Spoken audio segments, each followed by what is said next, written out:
સમાચારમાં આગળ વાત કરીએ તો રક્ષાબંધન અને જન્માષ્ટમી જેવા તહેવારમાં મીઠાઈઓની માંગ વધતી હોય છે, ત્યારે લોકોના સ્વાસ્થ્ય સાથે ચેડા કરનાર મિલાવટખોરો સામે તંત્રએ કડક કાર્યવાહી કરી છે.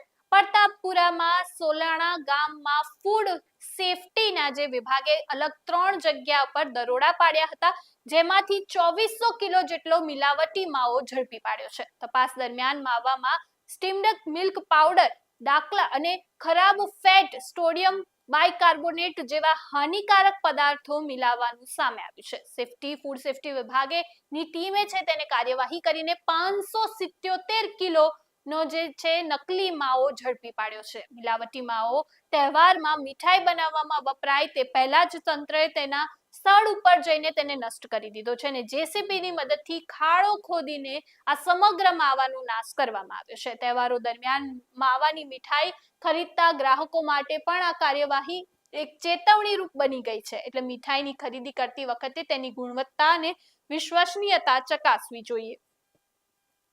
તહેવારો પહેલા 2400 કિલોનો મિલાવટી માવો ઝડપાયો છે.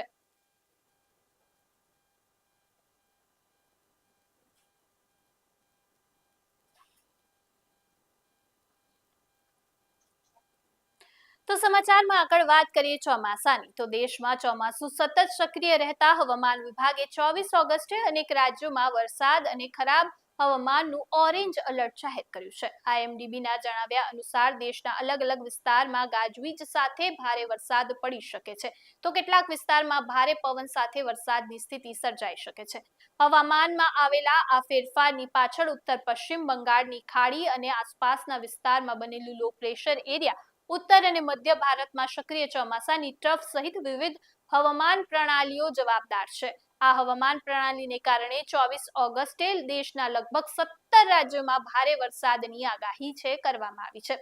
વાત કરીએ તો રાષ્ટ્રીય રાજધાની દિલ્હીમાં તો 24 ઓગસ્ટે આકાશ સામાન્ય રીતે વાદળછાયું રહેવાની શક્યતા છે. દિલ્હી NCRમાં કેટલાક વિસ્તારમાં હળવાથી મધ્ય વરસાદની આગાહી પણ કરવામાં આવી છે. ત્યારે વરસાદની શક્યતા વચ્ચે બપોર બાદ સાંજના સમયે છૂટાછવાયા વરસાદ ચાલુ રહેશે. દિલ્હીના મહત્તમ તાપમાન આશરે 35 ડિગ્રી સુધી પહોંચી શકે છે.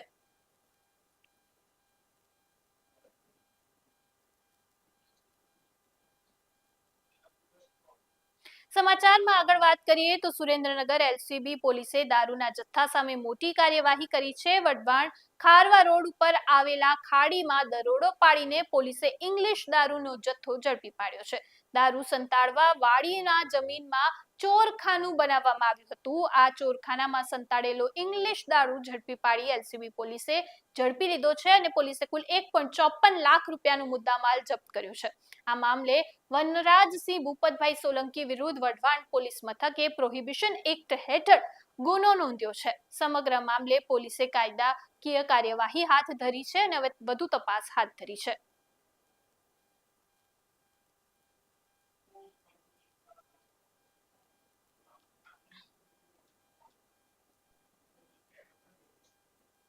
સમાચારમાં આગળ વાત કરીએ તો આજે શ્રાવણ મહિનાનો બીજો સોમવાર છે અને શ્રાવણ મહિનાના બીજા સોમવારે સોમનાથ મહાદેવના દર્શન માટે ભક્તોનું ઘોડાપૂર ઉમટી પડ્યું છે. વહેલી સવારે 3 વાગ્યાથી જ મંદિર પરિસરના દ્વાર ખોલવામાં આવ્યા હતા અને હજારો શિવ ભક્તો સોમનાથ મહાદેવના દર્શન માટે પહોંચ્યા હતા. શ્રાવણના પવિત્ર માસમાં ભગવાન શિવના દર્શન માટે ભક્તોમાં ભારે ઉત્સાહ જોવા મળ્યો છે. સમગ્ર મંદિર પરિસર હર હર મહાદેવ અને જય સોમનાથના જય ઘોષથી ગુંજી ઉઠ્યું હતું. સોમનાથમાં વહેલી સવારથી જ ભક્તોની લાંબી કતારો જોવા મળી અને વાતાવરણ ભક્તિમય બની ગયું હતું. શ્રદ્ધાળુઓએ મહાદેવના દર્શન કરીને ધન્યતા અનુભવી હતી.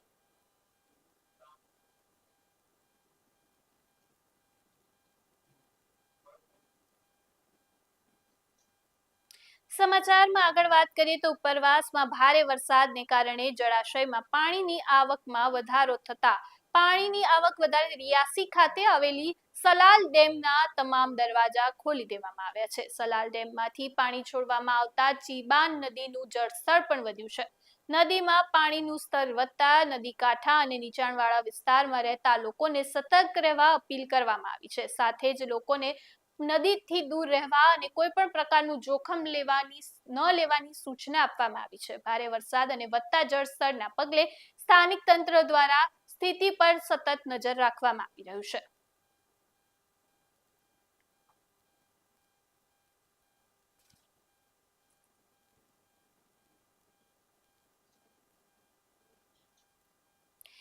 સમાચારમાં આગળ વાત કરીએ તો મહારાષ્ટ્રના અમરાવતીથી એક અત્યંત દુઃખદ સમાચાર સામે આવ્યા છે. હોસ્પિટલની ચાઇલ્ડ કેર યુનિટમાં અચાનક ભીષણ આગ લાગતા અફરાતફરીનો માહોલ સર્જાયો હતો.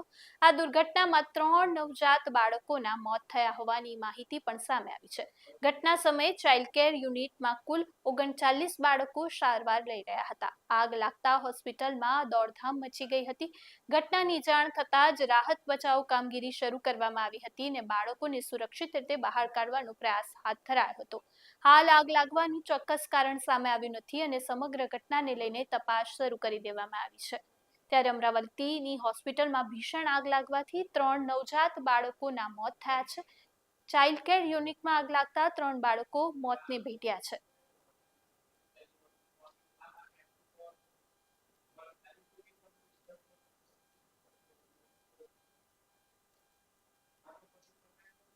સમાચારમાં આગળ વાત કરીએ તો ભારતના ઇન્ફ્રાસ્ટ્રક્ચર ક્ષેત્રને વધુ એક મહત્વપૂર્ણ સિદ્ધિ સામે મળી છે.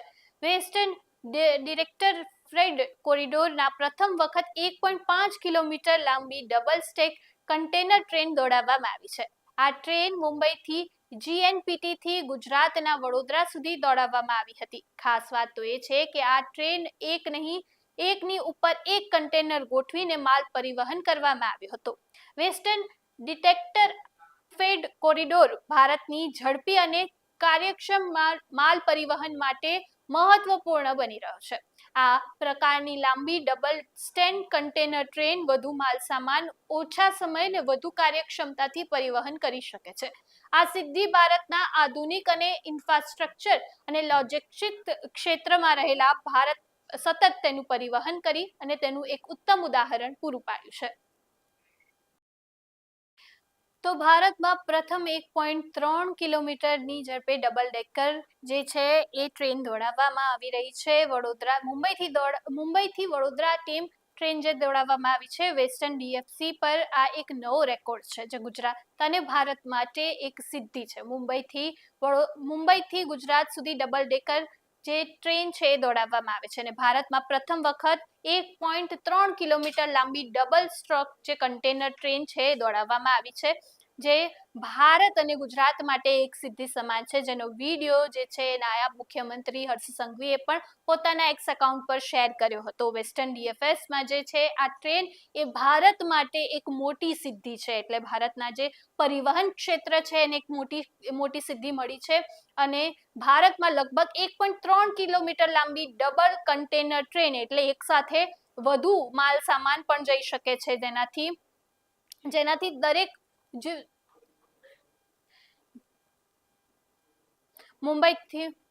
મુંબઈથી ગુજરાત સુધી ડબલ ડેકર જે ટ્રેન છે એ દોડાવવામાં આવી છે, જેમાં પરિવહનને એક મોટો વેગ મળી શકે છે, કારણ કે એક સાથે ડબલ ડેકર જે ટ્રેન જતી હોય છે, ડબલ કન્ટેનર જે છે એ જતું હોય છે. આ ભારતની પ્રથમ ડબલ કન્ટેનર ટ્રેન તમે જોઈ શકો છો, જે સ્ક્રીન ઉપર તમે જોવા મળી શકે છે, જેનો વિડીયો જે છે એ નાયબ મુખ્યમંત્રી હર્ષ સંઘવીએ પોતાના એક્સ એકાઉન્ટ પર શેર કરીને આ સિદ્ધિની જાણ છે લોકોને કરી હતી, જેમાં ભારતમાં પ્રથમ 1.3 કિલોમીટર લાંબી ડબલ સ્ટેક ટ્રેન જે છે દોડાવવામાં આવી રહી છે.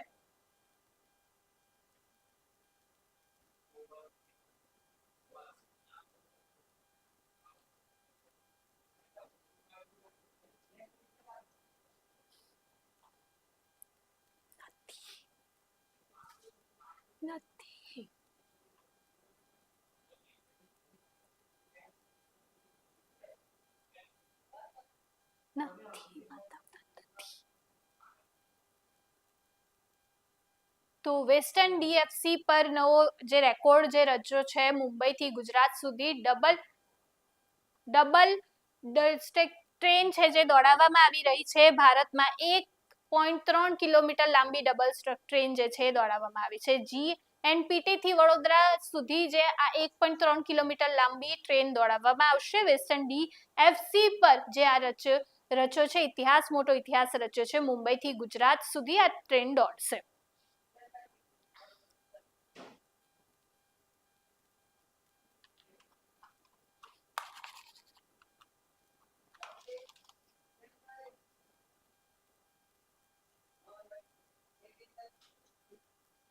તો હવે આ સમાચારમાં આગળ વાત કરીએ સુરતની. તો સુરતથી એક મોટા સમાચાર સામે આવ્યા છે. સોશિયલ મીડિયા ઇન્ફ્લુએન્સર કૃષ્ણા રખિયાલિયાની બહેન સહિત 8 લોકો જુગાર રમતા ઝડપાયા છે. લક્ષણા ખાતે આશીર્વાદ બંગલોના ધાબા ઉપર આ જે છે લોકોની ધરપકડ કરવામાં આવી હતી. પોલીસે કાર્યવાહી સ્થળ ઉપર 1,16,000 રૂપિયાની રોકડ રકમ અને 8 મોબાઈલ ફોન, તેની સાથે જ જે ગંજીપાનાની કોટી સહિત મુદ્દામાલ જપ્ત કરવામાં આવ્યો છે. પોલીસે સમગ્ર મામલે કાયદેસરની કાર્યવાહી હાથ ધરી છે અને હાલ આ કેસમાં વધુ તપાસ હાથ ધરવામાં આવી રહી છે.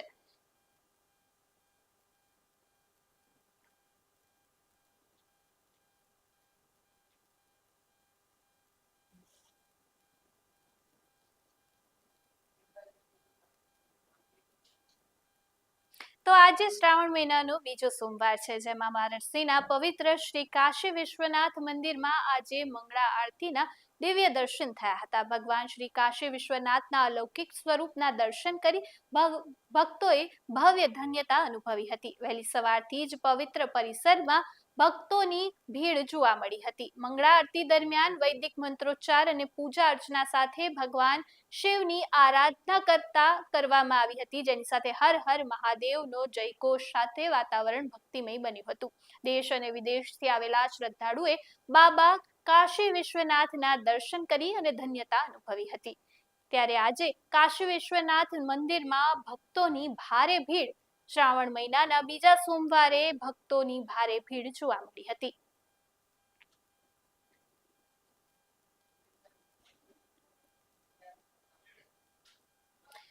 સમાચારમાં આગળ વાત કરીએ તો સુરતમાં ગણેશ આગમન દરમિયાન ભારે ભીડના કારણે અફરાતફરીનો માહોલ સર્જાયો હતો. તો ઘોડદોડ રોડ પર રામચોક ખાતે સરકાર ગ્રુપ ગણેશજીના આગમન દરમિયાન મોટી સંખ્યામાં લોકો ઉમટી પડ્યા હતા. ભીડ વધતા ધક્કામુક્કીની સ્થિતિ સર્જાઈ હતી. આ દરમિયાન મહિલાઓ પણ ભીડમાં દબાઈ ગઈ હતી અને કેટલાક લોકો ગભરામણ જેવી સ્થિતિ સર્જાઈ હતી. ઘટના પરનો વિડીયો સોશિયલ મીડિયા પર વાયરલ થઈ રહ્યો છે. આ ઘટના બાદ રસ્તા પર ચપ્પલો વિખરાયેલા જોવા મળ્યા હતા. ગણેશ આગમન દરમિયાન ભીડને કારણે સર્જાયેલી આ સ્થિતિમાં સુરક્ષા અને વ્યવસ્થા મુદ્દેના સવાલો ઉભા થયા છે. ત્યારે ગણેશ આગમન વખતે ધક્કામુક્કી સર્જાતા તમે જોઈ શકો છો દ્રશ્યો છે. ધક્કામુક્કીના દ્રશ્યો સર્જાયા હતા, જેના કારણે ભીડભાડને કારણે જે છે અફરાતફરીનો માહોલ સર્જાયો હતો.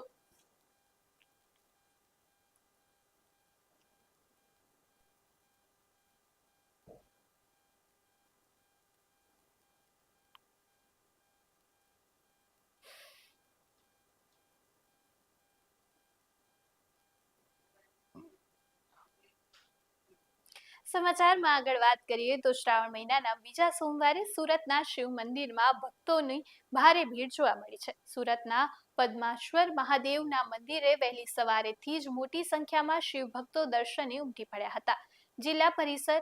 મંદિર પરિસરમાં ભક્તોની ભારે ભીડ જોવા મળી હતી. તેમાં મંદિરમાં સ્થાપિત 2351 કિલો વજનનું પાદક શિવલિંગ જે છે તેમાં ભક્તોએ ખાસ કરી આકર્ષણનું કેન્દ્ર બન્યું હતું. ભક્તોએ ભગવાન શિવના દર્શન કરી પૂજા અર્ચના કરી હતી.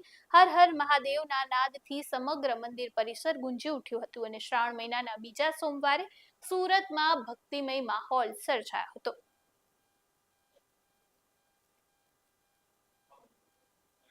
પવિત્ર શ્રાવણ માસમાં આજે બીજો સોમવાર છે અને આ મંદિરની અંદર હજારો ભક્તો સવારે 4 વાગ્યાથી દર્શન કરવા માટે આવે છે. આ મંદિરના દર્શન કરવાથી આ ભગવાન પારદેશ્વર મહાદેવના દર્શન કરવાથી આપણને 12 જ્યોતિર્લિંગના દર્શનનું પુણ્યફળ પ્રાપ્ત થાય છે અને આપણા પરિવારમાં સુખ શાંતિ અને સમૃદ્ધિ પ્રાપ્ત થાય છે.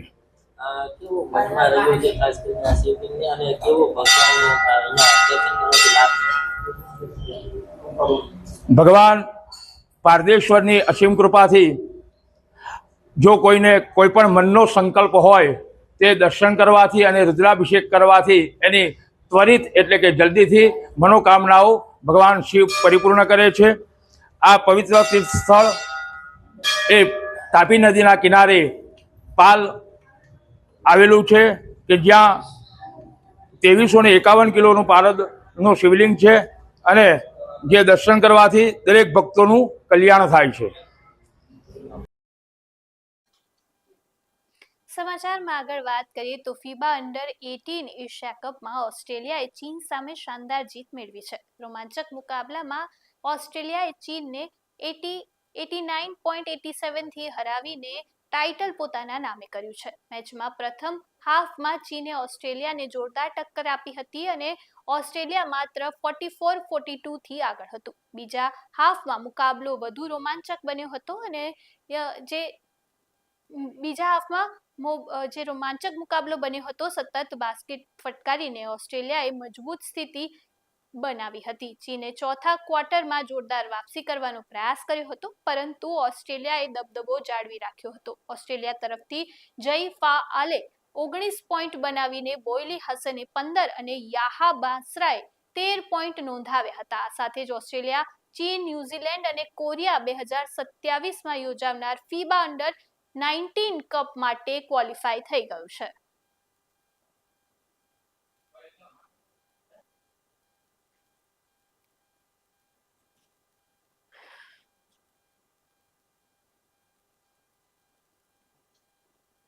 સમાચારમાં આગળ વાત કરીએ તો કચ્છમાં એક અનોખી અને આસ્થાભરી કાવડ યાત્રાનું આગમન થયું છે. હરિદ્વારથી શરૂ થયેલી 1375 કિલોમીટર લાંબી કળશ કાવડ યાત્રા 45 દિવસ બાદ ભુજ પહોંચી છે. ભાવેશ આહિરે 5 રાજ્યમાંથી પગપાળા જે સફર કરીને આ યાત્રા પૂર્ણ કરી હતી. ગૌ માતાને રાષ્ટ્ર દરજ્જો મળે તેવા સંકલ્પથી આ યાત્રા યોજાઈ હતી. લાંબી પગપાળા યાત્રા પૂર્ણ કરીને ભુજ પહોંચેલા ભાવેશ આહિરનું ભક્તો દ્વારા સ્વાગત કરવામાં આવ્યું હતું. હવે આ યાત્રાનું સમાપન ભુજના ભૂતનાથ મહાદેવ મંદિરે કરવામાં આવશે. આ અનોખી યાત્રા આસ્થા, સંકલ્પ અને ભક્તિનું પ્રેરણાદાયી ઉદાહરણ બની ગયું છે. તો હાલ સમાચારમાં બસ આટલું જ. વધુ સમાચાર માટે જોતા રહો ન્યૂ ભારત ન્યૂઝ. નમસ્કાર.